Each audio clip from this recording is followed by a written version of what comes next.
Hey y'all, welcome back to my channel. If you're new here, I do reviews on TV shows and just random hot goss that comes up. So tonight I'm doing a review on The Bachelor, and this episode did not fail to impress, if I'm saying it correctly. Like, it exceeded expectations, things were just going on, and the villain of the show is kind of like unexpected. We thought it was Victoria, but you can see who I have on my thumbnail. Things were thrown through a whole different curveball, and I'm just gonna go through my notes per usual. I have my laptop right here, so I'm just gonna go through everything in order and give my reaction to it. So we are back where we started. We have the rose ceremony from the last episode where we see Sarah essentially almost faint or pass out, someone going to console her, and us on the speculation of, is Marilyn leaving? Was Victoria's words impactful enough to Matt to essentially let her go home? Did he believe her? Will he send Victoria and Marilyn? Because together that's kind of drama in itself. Or again, like, is he just going to believe her?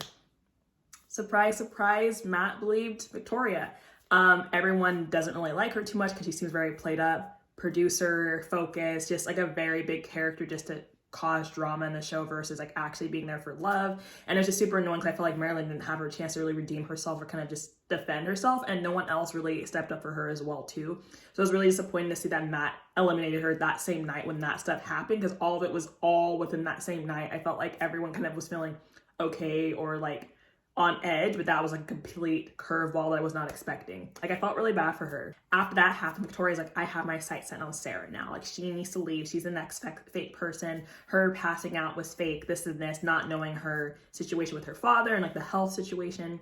So it's kind of like, where is this coming from? It's always kind of interesting to know when the diary room situations happen. Is it before that? Because there was a lot of drama surrounding Sarah, but that was before this episode happened. So it's kind of interesting that she had like that much hindsight, or again, producers may have just infiltrated her with a lot of information. So this is kind of where it's at.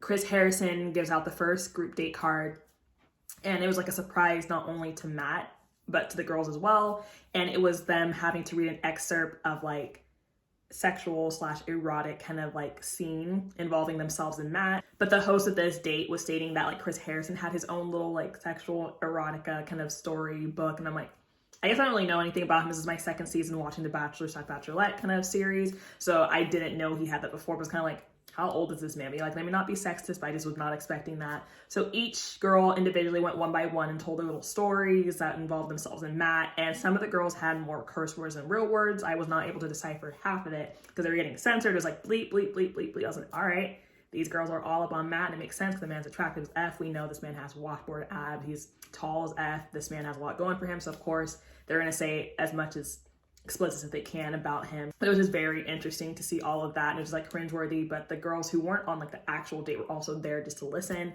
And this is when we kind of start to see Sarah essentially crumble throughout the episode, aside from her passing out in the previous one. She's saying how it's really hard for her. It's going to be really difficult for her to endure the rest of this time being here, having to like fight for Matt's love and have to date one guy with like 30 other girls at the same time. I'm like, girl, you knew what Bachelor was when you signed up for it, right? Because that's like the whole premise of the show. Everyone knows that there's one Bachelor/Bachelorette, and all the people competing, fighting for it. It's like, you knew what you signed up for. Like, I know she has her medical situation with her father, but like, that's just the premise of Bachelor. So it's not really anything surprising, if that makes sense. After this, we learned that Serena, P is her last initial, got the solo date, and I vaguely remember her face. It's nice to see some new faces that I'm not used to, because sometimes it's like the certain girls get all the attention and the other ones are kind of just like back lurking and like not getting the attention they deserve. Her, again, I didn't even know her name until they said her name. So I'm like, okay, this is nice, someone different, especially a solo date too. So that's kind of like a big deal, because if you maybe weren't memorable, you maybe would have been on the group date. I'm not sure if that's how it goes, but that's what it kind of seems like sometimes.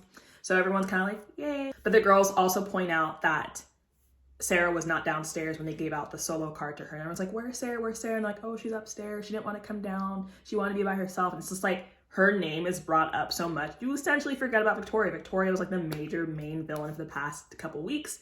And now there's so much going on with Sarah. You're almost forgetting about Victoria. If anything, you're almost rooting with Victoria. I'm not gonna say for her. You're almost rooting with her, because she's kind of almost saying the things that people are like on their mind, but maybe not bold enough to say, because that's Victoria's character. What the crazy part was, the people who were on the group date with the whole reading part with Matt, Sarah had the audacity to crash the date. So one of the girls, her name was Katie, she was talking individually with Matt, while the other like maybe 10 or so girls were all kind of like waiting for their one-on-one time with him within that group date. Sarah comes over and she's like, hey Matt, can I talk to you? And this was so cringe. She's like, can I talk to you? And Katie's like, is it that important? Because like, I'm having my one-on-one time. He's like, yeah, I just want to talk to him for like a few minutes or something. So Katie goes to the other girls to report to them like, hey, by the way, Sarah crashed and everything, because there's those other girls who probably haven't had a chance either, and she kind of cut in front of them. And everyone's like, why is Sarah here? Because Sarah also had her one-on-one date the previous episode with the plane, so she had her one-on-one time. Some of these people haven't had a group date or a date with him in general, and she's kind of crashing in front of them when she's kind of already had that leverage ahead of them. So that's where it's kind of like really selfish and like yikes in that sense. And then Victoria, rightfully so, was like, hey, Katie, go back in there, like let her know that it gets your time, like don't let her cut you off. So Katie strolls back in, and she's like, hey, so like how much longer are you gonna be? She's like, 5 minutes. She's like, okay, like can you do like 3? And I was like, I'm glad that she said that, because I don't even think I would have thought to say that. And she goes over and like she talks longer than that. She comes back again. It's like, hey, Sarah, like you said you're gonna be done soon. So I was like, I don't know what to do. Matt, can you walk me out? And I'm like, girl, you knew this was not your time. Like it was not your date. It wasn't, you had your opportunity. I know she has like her things that she's wrestling with in her head, but like it was not her time. She could have done this another opportunity. Again, like he's obviously really fond of Sarah. So I feel like if anything, Matt would have went to go find her if he saw that she was down about something, which he did later. But I was like, that was just not the time. So after Sarah walks away from Matt, she goes to the other girls who she cut in front of, essentially like, hey, by the way, I'm here to apologize about what happened. And they're like, but you're apologizing after. You could have came to us to tell us first that you were gonna go talk to Matt, but instead you kind of like snaked us and then went to go talk to him. And now you're apologizing after the like things have already happened. And she's like, yeah, you're right. And they're like, can you tell us why you cut in line? It's kind of personal. I don't want to talk about it. And they're like, okay. And then she like leaves. When she leaves, Victoria goes and follows her after she'd already talked shit to the other girls who were pissed about it. And it was like, I'm just so sympathetic, girl. You know, I'm close to you. Let me know what's going on. Like just very fake, because again, Victoria was just not on her side about the situation like a lot of the girls, and was like, what's going on? Just like, let me know, girl. Like I want to understand. And she's like, I just can't say anything. And then Katie comes and Victoria's like, girl, do your thing. Katie politely, adult-ishly, grown up, whatever way to put it, she very much like said what she needed to say, and like, hey, like you cut me off. I don't understand why you did that. You didn't really explain about it. Like you knew that I haven't had time. You've had solo time. That was my time with him, and you essentially cut me off, and I didn't have much time. Like, you know, I'm kind of stammering about it, but like she said what she needed to say, and Sarah's like, I get it, but like I don't want to say she didn't apologize, because if she was apologizing, the damage is done. Like if you were sorry, you wouldn't have done that. It's like my train of thought about it. And Katie's like, you know what? I'm gonna go back inside. I just wanted to let you know how I felt about it, but that's just like my intake. And Sarah goes home and cries about it. On the end of the date, Rachel receives the group date rose, and everyone's just still kind of like unsettled about it. And Katie kind of feeling upset because she's like, I could have potentially got the date rose, but my time was cut short. So it's like everyone's really like apprehensive about the whole situation. And it flashes to the next day, where the girls are either pissed about Sarah and talking about it on the couch, or they're really happy for Serena P's solo date. Unfortunately, Sarah was the only girl who was not in that little group, and everyone knows, and they're like, she's hiding, she's not talking to us, like where is she at, like this is not okay, like she knows she's being a snake and just like not being around us for a reason. And Matt comes like, hey guys, I also wanted to talk to you guys about Sarah. Where is she? And like, oh, she's upstairs. Homeboy leaves not only the group but Serena, because this is supposed to be his solo date time with her, to go up and check on Sarah. Tell me why when he went upstairs to go check on her, he lays on bed with her and is like, wow, your bed's really comfy, and like kissing her and like cuddling. And they go walk somewhere and he's like smooning her from behind. I'm like, dude, you're supposed to be on a whole solo date. I understand that you maybe wanted to go check on her because maybe you think that's your place, or maybe it is his place, but he was there for a while and everyone just had enough time to talk and like talk shit on Sarah and just be really confused. And they're like, Serena, you should be upset. This is not only like all of our time, this is your time, because it's supposed to be your solo date. And instead he's with the other girl who's already had a solo date, who's cut time from everyone else, and now she's cutting your time. And I'm like, yeah, Sarah's getting a lot of airtime. She's cutting into everyone's time. She is just, her name is in everyone's mouth. It's like Victoria who at this point. And Victoria's is like, girls, I told you, I don't know, she's a snake, she's this and this. Like, even though again, she tried to console Sarah the night before. So Victoria's kind of all over the place, but she's also speaking knowledge on the confusing part about it. Then the solo date happens. It's Serena and Matt, and they have like a one-on-one when they're riding horses, and they kind of go on a picnic and they kiss. Sorry to say, I did not zero in too much on their date because there was just so much going on around the Sarah thing that I was just like, yeah, okay, well, I'm not really fully engaged. I'm still kind of trying to figure out what that drama is going to be, because everyone's just so focused on that more than like Serena and like maybe any other person who's had like much more time with Matt. When they get to the next scene, Blondie, that's on my thumbnail, that's not Sarah, she's the first person to call out Sarah on her bullshit, and Sarah attempts to apologize to everyone because she kind of like tried to sneak in and sit down like, hey guys, what's up? And she's like, girl, like what are you doing? Like what is happening? Like you're just cutting into everyone's time. You're also not being attentive. You're not being down here. You're like just not being a good person. You're like disassociating yourself from everybody. So no one's really able to defend you or like stick up for you because you're just not doing good anyways, like in our eyes. And Sarah's like, well, for y'all who know me, and everyone's like, no, we don't know you.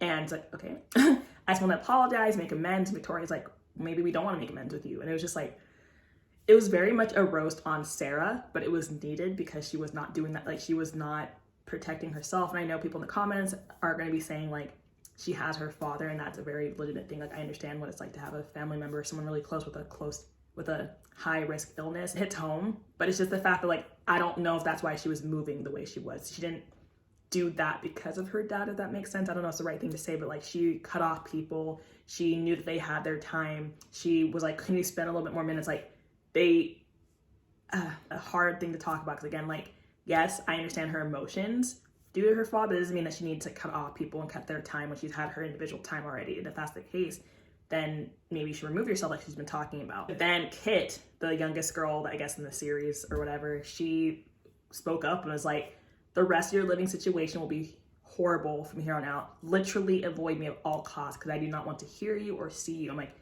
these girls are going in and saying things I probably never would have ever said, but in my head I would have. And I'm like, this is just really bad. Again, I can only imagine being one girl versus 10, but she kind of put herself in that position. It was just very hard to like, because I was even like, what is Sarah doing most of the time? Like, I was just tweeting, like I was like, oh my God, like what is going on? What is Sarah doing? She's moving mad, but Lord. After that happens, Sarah obviously goes and she probably cries, because like I just can only imagine having to take that in and trying to defend yourself against girls and they're all against you, like no one was on her side.